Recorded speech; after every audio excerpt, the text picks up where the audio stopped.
Goleiros Alisson, da Roma. Marcelo Groi, do Grêmio.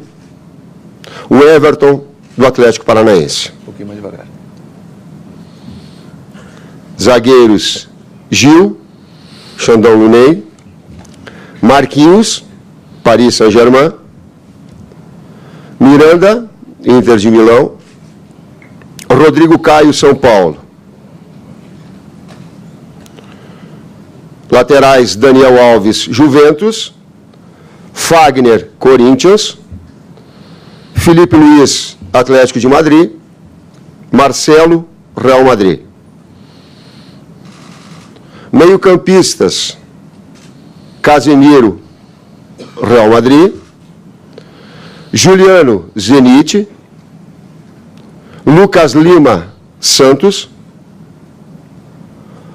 Paulinho, Guangzhou, e aí eu não sei a pronúncia na sequência. Felipe Coutinho, do Liverpool. Rafael Carioca, Atlético Mineiro. Renato Augusto, Beijing, também segue aí daquela dificuldade de pronúncia.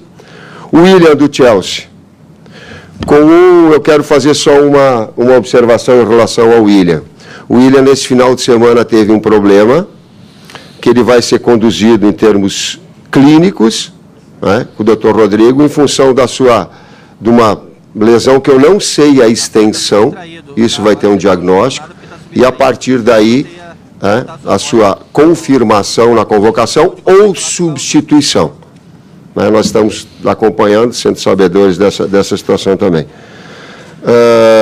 Atacantes, Gabriel Barbosa, Santos.